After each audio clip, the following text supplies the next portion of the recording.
Hi, and welcome to another edition of Cape Conversations. I'm so excited today because when I drive down Main Street, or I drive down Jarvis Street, or I drive down any street in downtown Sandwich, or the village of Sandwich as we like to call it, I'm always wondering, who lives in that house? Who lives in that house? Well, I've made some great friends, and I know who lives in some of those houses. So we're going to take a little visit to two of those houses today. So come along and let's have a Cape conversation.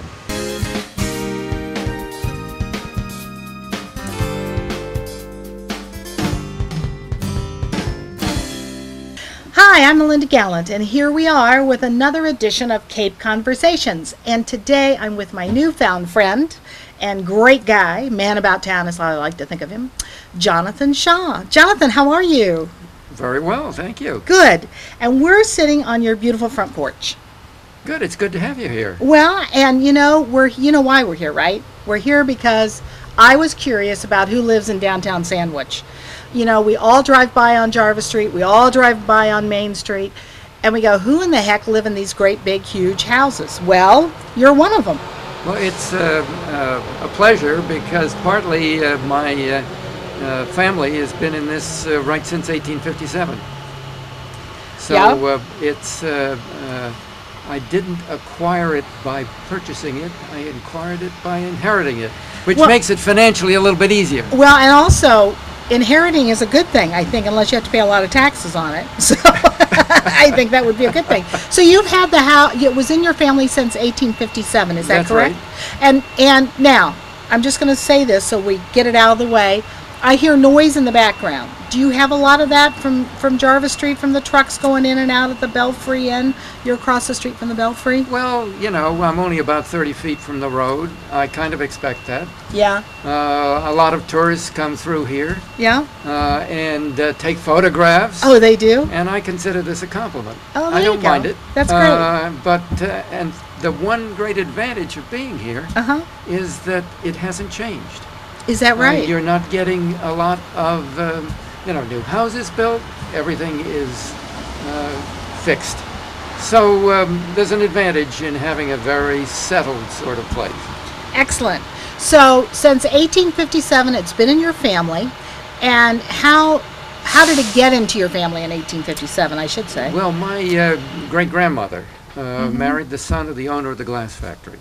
Well, isn't that handy? And the son I wish we could all do that. I wish there was still a glass factory. Well, it was apparently, she married him when she was about, I think, 17. Really? And they fell in love when she was 15. Oh my God, how old was he, like 40? Oh, no. No, he was 21 or 2, something like that. Well, he was still an older man. An older man, yes. And so her parents said, this is a little early. And sent her off to the grandparents in Hudson, New York to keep her away for a while. But he visited there and bought a piece of sandwich glass to her. Is that right? And they were married a couple years later. Wow. So Jonathan, tell me, now how long were they married? I mean, she married at 17 and he was by then 25, right? Well, approximately. Okay, I may not have the exact ages. But he was an older guy. So maybe they were married 7 or 8 years. I see. And they had 2 children? And they had 2 children. And he died of consumption. Yeah. Tuberculosis. Yeah. And then both children, within a couple years after his death, were also died.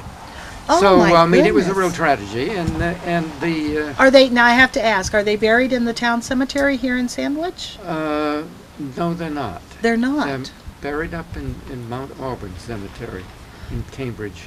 And why would that be? Because it was a better because cemetery? that's where Deming Jarvis, the father of John Jarvis, had. He had a cemetery lot. Oh, okay. So he had the family plot up there, and so they're Yes. buried up there. Okay. Yeah. All right. So she had 2 children die. She's a widow. She's a widow. Living alone in this big house. That's right. And then she didn't take in boarders or anything, did she? No. Well, she then remarried. Oh. To Dr. Jonathan Leonard. Oh. And then they had, when she was 39 and he was 69, Jonathan Leonard was an older man. I know you wanted to talk about older men. Yes, well, you know, at my age, I'm looking for him a lot older. So, in any Don't case, tell my husband. In any case, yeah. They had my grandfather. Oh my goodness. Jonathan Leonard. Also. So he was a doctor. He was a doctor. 69, 30 years her senior. Right, and they both he had been a widower, and she was a widow. So it was a very natural sort of thing. Yes, and so they met at probably a church social or through friends or something. And well, you know, in a little town like this, everybody knows everybody. Right, right. And, so when there were 1,200 people or 1,400 people in the town, and he was the doctor. And he was the doctor, and lived up the street. Yeah. Across the street, about 300 feet away. So if you didn't know him, that would be quite a surprise. And he might even attended to the children and to the I think husband. he actually was the doctor who not only attended the children, but attended her former husband. Wow. And maybe even at the birth of her children. Boy, you could get into all kinds of psychological things. Was he a father figure to her? And because she married so young? Ooh, that's kind of... You could do a book on that, Jonathan. No, I hope not. I don't know. It sounds like a love novel or something. Well, anyway, go ahead. It was a love story. It was a love story. Her first marriage, and I think her second marriage. Well, they had a child together, so they were doing something right. So that's wonderful. So now, she has your grandfather, whose name is Jonathan Leonard. Jonathan Leonard, and Jonathan grows up and gets married. Does he stay in Sandwich or go away? Yes, he stays in Sandwich for much of the time. Yeah. He was a novelist and a teacher. And then, because he was an only child, he inherited a house across the street from his father, and from his mother he inherited this house. Wow. And he and his wife had 2 children, so therefore they had 2 houses, and one part of the family got one house, and the other part of the family got the other house. And you're that part of the family. So that's right, through my mother. So that's wonderful. How it worked. Excellent, excellent. Now, Jonathan, how long have you lived in Sandwich? Well, I was born here in Sandwich. Were you born in the house, or were you born in the hospital? No, in the local hospital here. Yeah. Okay. In Hyannis. Yeah, because it's in some cases, a lot of people, whether they were well-to-do or not well-to-do, in the 20s, 30s, and 40s, were still born in home, and people don't realize that. I don't think. Right, That's right. But it had become by 1937 sufficiently modern. You didn't have to tell us that date. So it had become modern enough Sandwich to go to the hospital. That's a good thing. That's a good thing. Now, you didn't always live in this house, though, right? Or have you always lived in this house? I've traveled around quite a bit. My father was in the Air Force, so we moved around a lot. Oh, wow. What did he do in the Air Force? Was he a... He was a colonel and commanded various air bases and so forth in this country, and then was in New Guinea during the war. In World War II? Yeah. Right. Was he in the First World War as well? Or No. Yeah. And so, so you traveled around, and where did you do? What did you do? As you were growing up, you grew up, went to college. I've been a teacher. And not locally though, right? No, up in the Boston area. And in then Connecticut. Yeah. And then I also taught for a while in West Africa.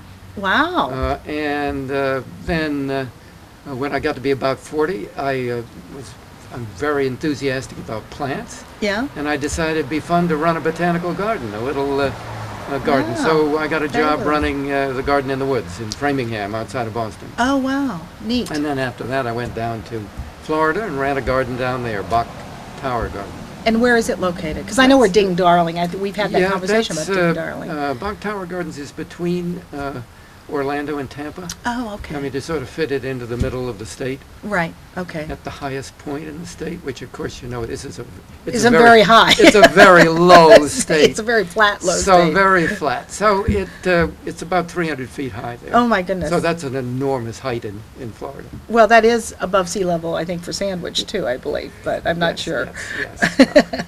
So, Jonathan, tell me about the tree that's behind this house that's so beautiful. Well, it's a ginkgo tree. And it's probably one of the largest ones in Massachusetts. It's a female ginkgo tree, and they are not planted anymore for good reason, because they have fruit that causes difficulty as people walk down a street. Smelling. On the other hand, it's fine next to a house here, and I've seen to it that very few people have planted males around here, and so hopefully it's not going to be too difficult. Right. And it was planted at the same time of the house? It was planted at the same time of the house. Wonderful. And Mary Waterman, who was my great-grandmother, her uncle owned the largest nursery in Massachusetts at the time. So I'm sure it came from him. Sure, a gift for the new house. How Yeah. wonderful. So how long have you been back up here and living in the house? Well, I retired early and then came back when I was about 60. Wow. So I've been here back about 12 years now. Excellent. Good for you. And I know you're on all kinds of committees and do all kinds of things. And you're kind of, I like to think of you as the resident historian about the Sandwich Town Hall. Well, perhaps. Right. Well, I think you know a lot about it. I'm very much interested in it, obviously, and of course being on the Restoration and Preservation Committee for the town hall. So how do you think it turned out? I think it's turned out wonderfully. It's beautiful, isn't it? And you know, one of the great things is the surprises that occurred, which is, frankly, that ceiling. Oh, yeah. No one knew.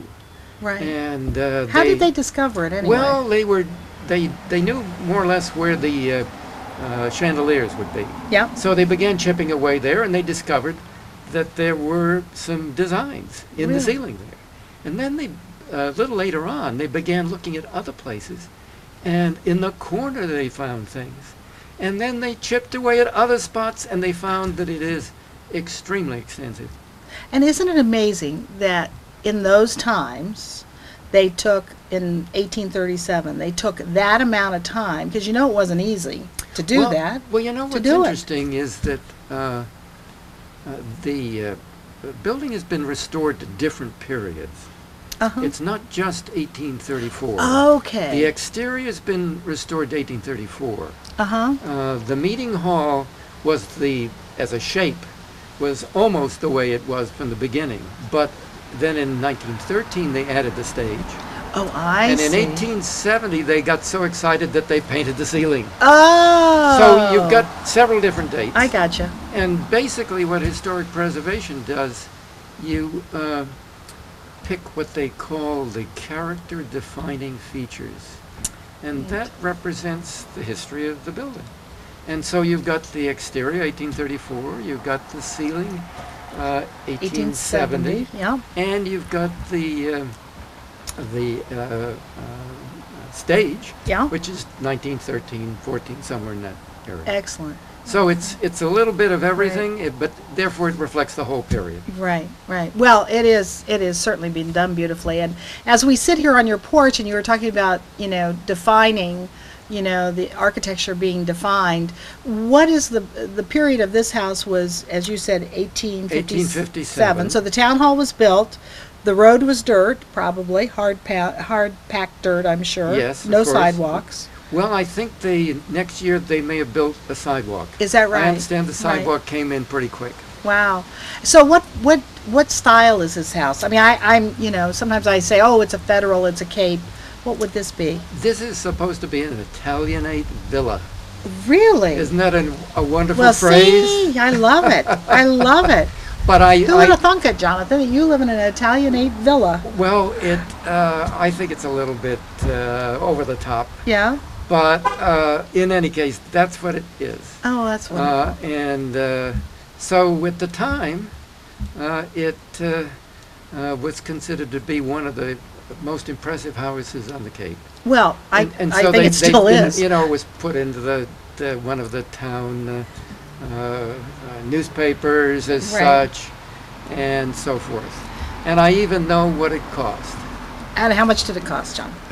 $7,181.01. Wow, that was a lot of money back then. That was a lot of money. That was a lot of money. That's when 7,000 was 7,000. It helped that his father owned the glass factory. It sure did. It sure did. That's great. Or was one of the major stockholders, actually. Right. Not ownership. Right. He'd ceased to have full ownership.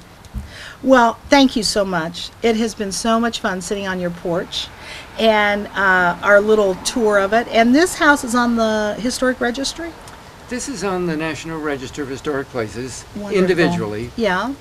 And I prepared it with the assistance of the Massachusetts Historical Commission. Right. But the advantage of being individually on it is that it's I've got a lot of history that I've put into the records I submitted to them. Wonderful. That's great. And I can tell you're very proud of that. I'm pleased with that, yes. Yeah. Yes. Well, little we know, your grandmother was quite the lady, marrying all those men and having fun, and she must have. I bet she must have flipped up her skirt now and then around this place. I bet she had a good time. I'm sure she enjoyed it here. I'm sure. How could you not? It's so beautiful.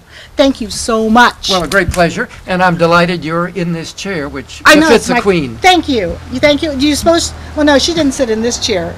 No, I think not. No, probably not. I think but not. Anyway, it is befitting a queen, and this house is befitting a queen as well. So thank you again. A great pleasure. All righty.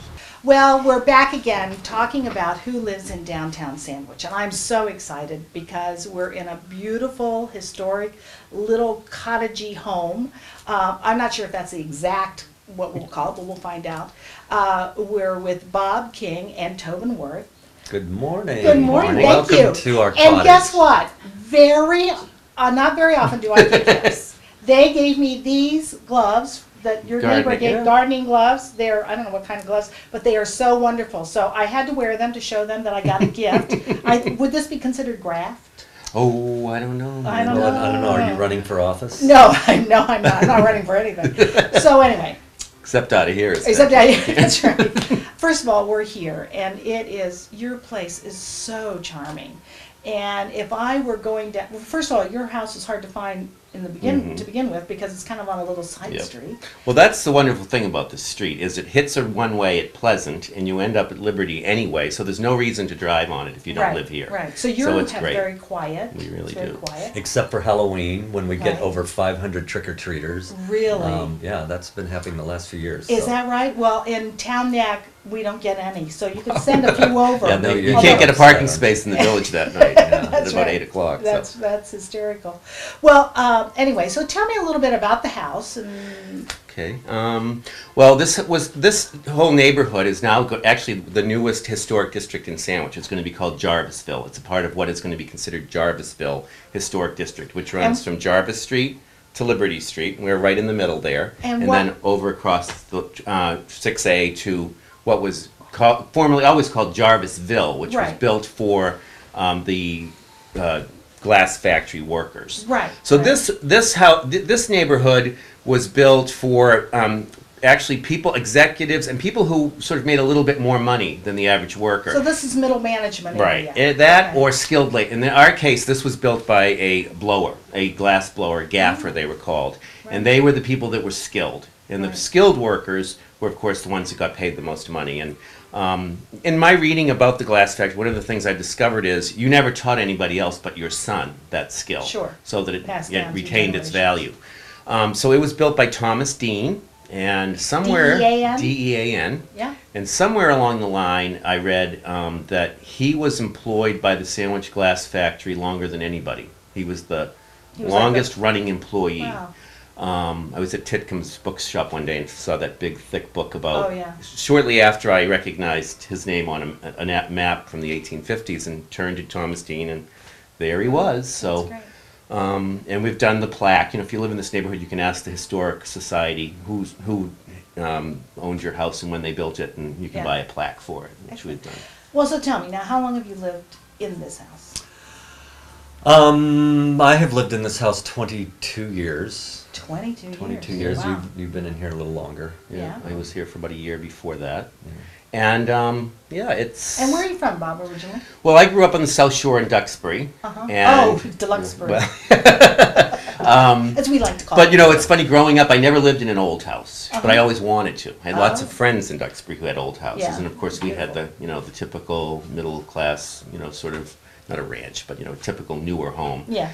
So I had a keen interest in antiques and antique homes from an early age, and in fact, it's interesting how when I was in 11th grade, I rode a bicycle, believe it or not, from Duxbury to what I recognize now was Peters Pond Campground. A friend had asked me to come and ride with her to where her parents were camping that weekend on the Cape, and I just followed. I had no idea where we were going. I just pedaled along. You didn't get out much across the bridge? Yeah, not really.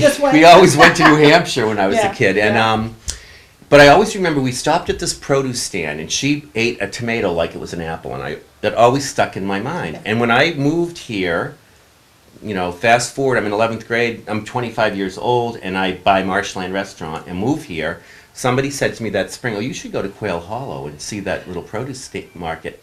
And I walked in and I thought... What year was that? That was 82. 1982. Yeah. And now, Tobin, you came in shortly thereafter then. 86. 86, I moved here. But you and I are from the same kind of roots, Right. or roots, as we say back in... Roots, near the creek. Near the creek, And right. when we're lucky, we go to Washington. Did we go to Washington? That's right. Yeah. Now, where you're from, originally from? From Iowa. Yeah? And a little further west than Ohio. Yes, it is, a little further But we west. get confused with each other a lot. Yes, In we fact, do. there's T-shirts in Iowa City. They sell University of Iowa, Idaho City, Ohio, to keep people really confused. That's right, that's right. Yeah, I was working for a cable television company and was in Des Moines and then Indiana after I graduated from college, and then took a job Des Moines here. and Indiana. I know, Woohoo! really. I was thirsting for Something something more else, exciting. right. And I always wanted to live on the East Coast and always had sort of a fascination with Massachusetts. Really? Yeah, even That's before I really knew much about it. I Yeah. just always thought that would be a really cool place to live, and Yeah. I have not been disappointed. No. It's a lovely, lovely place. Right. So you've been in Sandwich since 86. Since yeah. 1986, and that's Right. when the two of you met, Yes. Yeah. correct? Mm-hmm. Yeah. Excellent. Yeah. It's been 25 long years, I like to say. Oh, trust me, I know all about them. Double it almost. Trust me, I know. So anyway, so you bought Marshland. I did. Yeah. Very nice, Yeah. really just had always worked in restaurants, finished college. I remember going there. Thinking, now what am I going to do? Right, I had been a right. waiter managing a restaurant. Thought, well, really, the only thing I know how to do is work in a restaurant. And Right. really, it was with total naivete. I had $5,000 to my name. Wow. And you went could to a actually buy a broker. restaurant in Yeah, 1982, but that is a down payment. You, That's right. yeah, and the owner financed some of it with me, and That's wonderful. it wasn't much money in those days. And I have to tell you both though, people do get a kick out of, I'll go, well, they'll come to visit us, and I said, well, back then, this was before Cafe Chew, obviously, I would say, well, we'll go down and we'll grab breakfast at the little breakfast place, and of course they imagine, this cute little Cape-style building with, and instead they're going to the gas station Right, with right. the oil, Yeah. and of course the food was always fabulous, Right. but, anyway. it well, was the just buzz like line on funny. our T-shirts in those days were "Eat here and get gas." Yeah, that's right. Or as you always referred to it, especially in the kitchen, with the little engine that could. Yeah, the little restaurant The little that could. restaurant that could. Right. That Because, place was no and still bigger is. than this, and Right, you still do going great guns. 300 Yeah. people a Yeah. day. Right. No, it was Out. wild. That's great. So all right. So So now, I didn't. You didn't work in the kitchen. No. In fact, Tobin, I don't ever remember you getting your hands wet Yeah. or like fishing. You're very observant. No, actually, I had bartended in high school. That was about as close to and then when I was in the cable television business, I was in charge of marketing and customer service. Oh, so there we go. I That's a had a lot of good interaction combo. with customers. And so then when we met, and I had an opportunity to either leave Massachusetts and go somewhere else and work in cable, or Bob was thinking about expanding the bakery, we decided to, Those were the days when, I don't know whether you remember, but what is now the bakery at Marshland was a little real estate office. Yes, I do vaguely. And they were remember moving that. out at about the same time that Tobin was offered either a job somewhere else or no job at all. Right. And we thought, well, let's cut through the wall, and because in those days there wasn't even a Dunkin' Donuts in town. No, yeah. So we had a huge problem with people coming in for coffees to go in the morning. The waitresses never getting out to the tables because they'd be tied up with people getting coffee to go. So Right. we kind of shifted everything over there to get that crowd, out of the dining room. And Tobin had to learn how to bake. Is that right? Yeah. So tell me. But Bob do you always bake? said if you can read, you can cook, you can Well, bake, and there's a is lot it of true? truth to that. Yeah, yeah. And he's a very good teacher. Yeah. He'll tell you he knows a lot about. He'll tell you how. Right. A good teacher. But yeah, and I have been very lucky to have sort of hooked myself onto his skills and his His stardom here in Yes. Sandwich, and so it's been nice. It's been a quick 25 years later. Yeah. So, and I know you owned the Beehive because you sold you sold Marshland, and then you went to the Beehive. Well, actually, he had sandwiches. Oh, sandwiches, in between sandwiches. there as well. That's right. I That was remember that was short-lived. Yeah. That, because it was just that was one of that lesson was. So you were feeding all of Sandwich all this time. Well, and it's people funny. don't even know it. We were marching in a 4th of July parade a few years ago, and the woman beside me said, "You know everybody in this town." And I said, "Honey, I've been feeding them for 30 years." There you go. That's So, it. absolutely. But so you do get to know. And Sandwich was a much smaller town. In 1982, I think there were only about 6,000 people living here. That's correct, because we moved here in 1980. Right. So it was really, it hadn't even been long that Quaker Meeting House Road was paved. I know.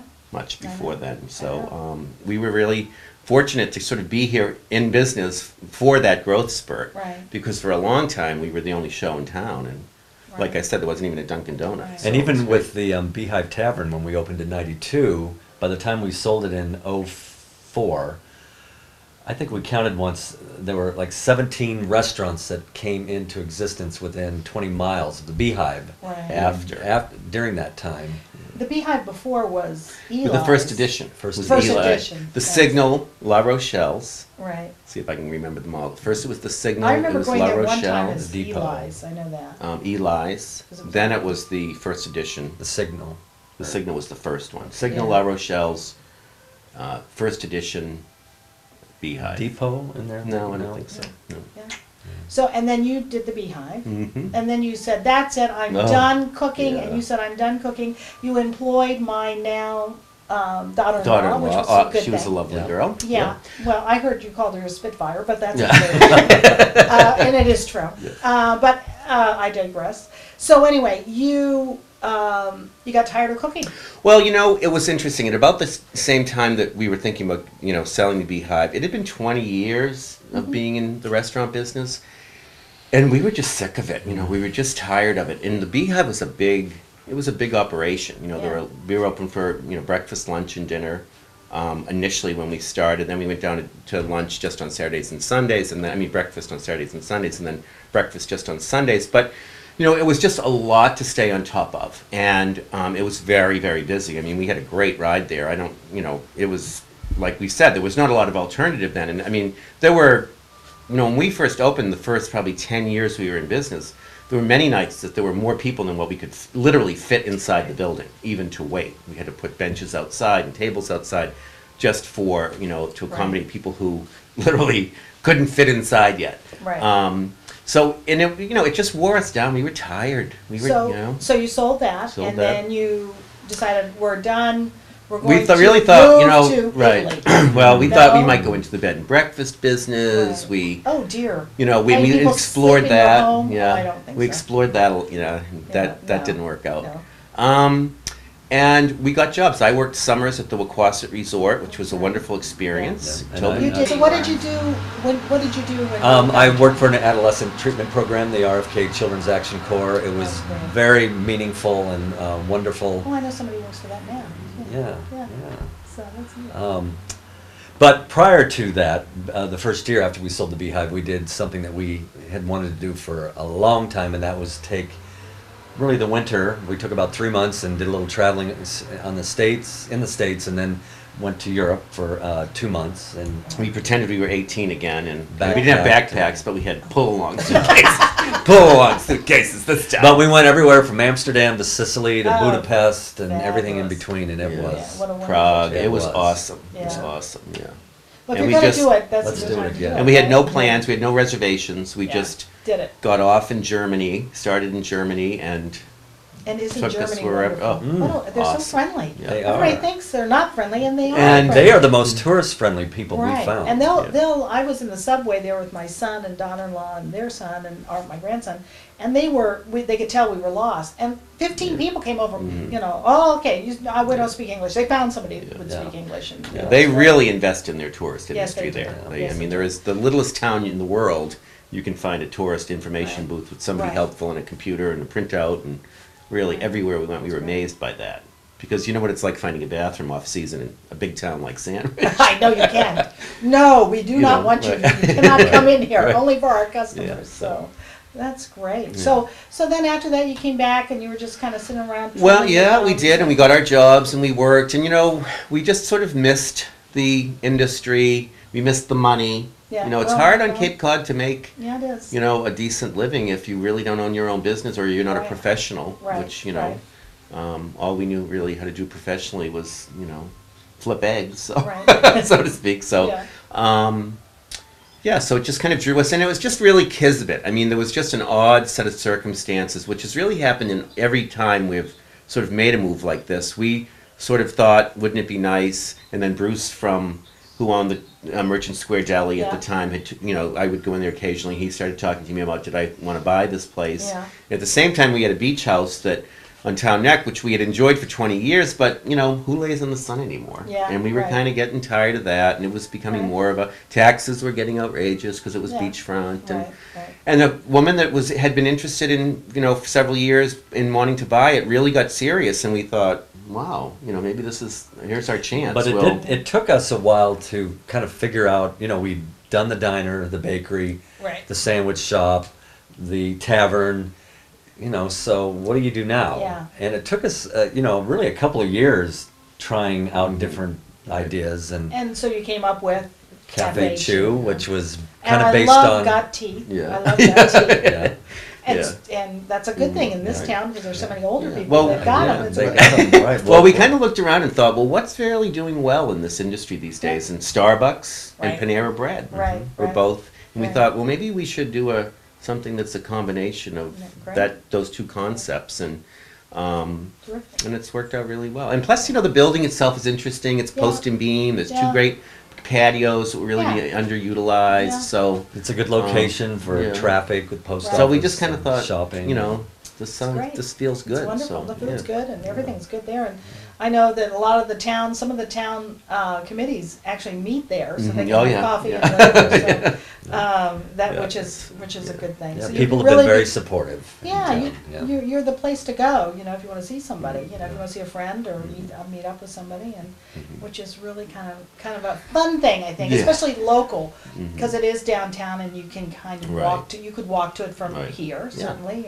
or if you stop in the post office, it's fun to run over and see. You might be having a cup of coffee and sit down and have a cup of coffee and move your car to the post office. Not for very long. Well, now when we came into this your home, which again is so lovely and filled with so many lovely antiques and what have you, I having a cup of coffee. Thank you so much. Not only did I get gloves, I got coffee as well.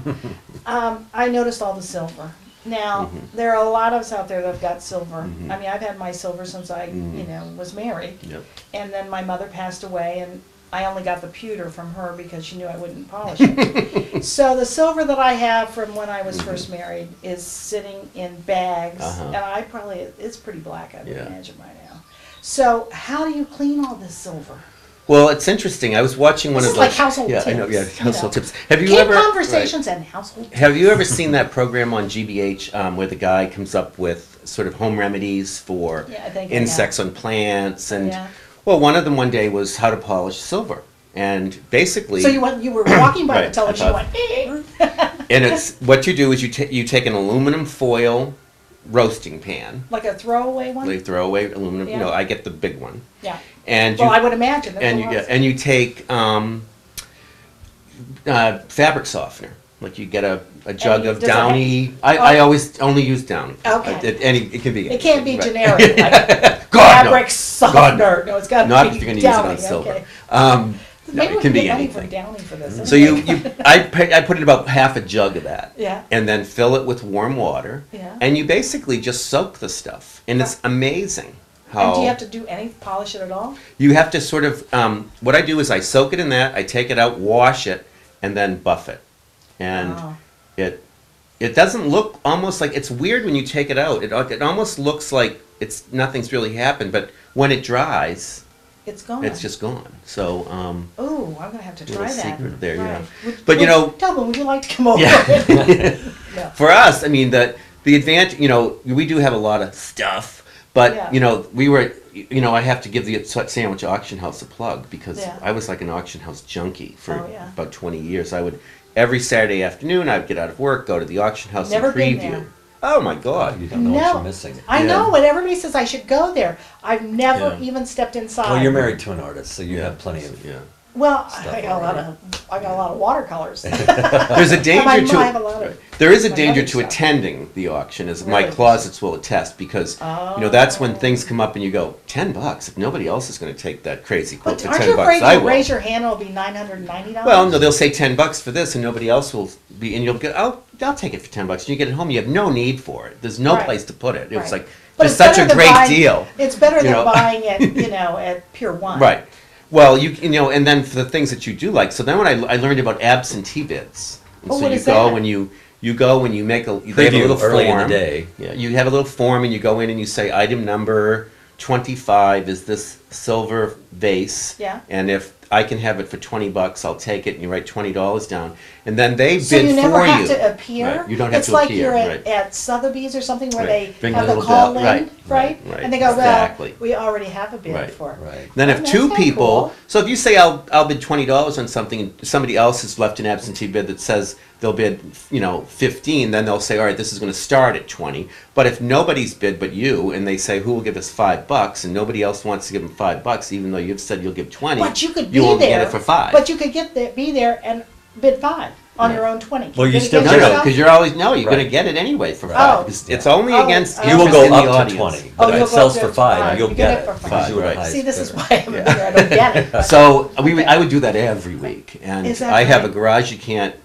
get a person into, much less a car. Sandwich Auction House still does it every it's wonderful. It's a great. Well, in fact, every business we've owned has been decorated by stuff from Sandwich Auction House. How fun is that? Thank you, Sandwich Auction House. Have you taken anything, down there to auction off?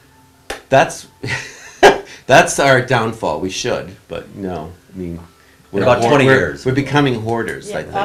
Oh dear. Yeah. Well, that'll be a show in about, 3 or 4 years. Yeah. Show on hoarding antiques. Right. Enjoy this. I have a beautiful collection. I have a beautiful collection of paintings under beds. Under beds. Beautiful. You just have to know which bed to look under. That's it. Well, anyway, I want to thank you. It has been fun. I want to thank you for my gloves, because now I have no excuse not to go out and pull weeds and rake this fall. No excuse at all. I have my new gloves. I want to thank you. Success with Cafe Chew. Well, thank you. Thank you very much. And I think your timing is perfect because, Oprah is retiring. And, you could send an audition tape. We'd be happy to help you with that. Well, thank you. I think sandwich is just right for me. There's something about, my father used to say, it's okay to be a big mutt in a little puddle. Because sometimes when you're a little mutt in a big puddle, it doesn't mean anything. So I'll just be my mutt. Which sometimes I'm called anyway. But that's another issue. So anyway, thanks so much, guys. Well, thank you. It was great fun. It was great. And you know what? I want to, I hope at some point, maybe we'll have a couple of pictures of the outside of your beautiful gardens. I know you don't think they're beautiful right now they're, but the house. Come back in the spring if you want. And we'll do a little garden tour. That'd be great. Maybe you can give us gardening tips. Now we've had silver tips. We've had auction tips. Next is gardening tips. Okay, yeah. All right, next spring. That's great. Thank you. Thank you. All right, thanks. Thanks. Good to see you. Thank you so much for being with me today. It was great fun. I just love Jonathan Shaw's house, and oh my gosh, Bob and Tobin, aren't they the greatest? How much fun are they? So anyway, thanks a lot, and come visit with me again on Cape Conversations.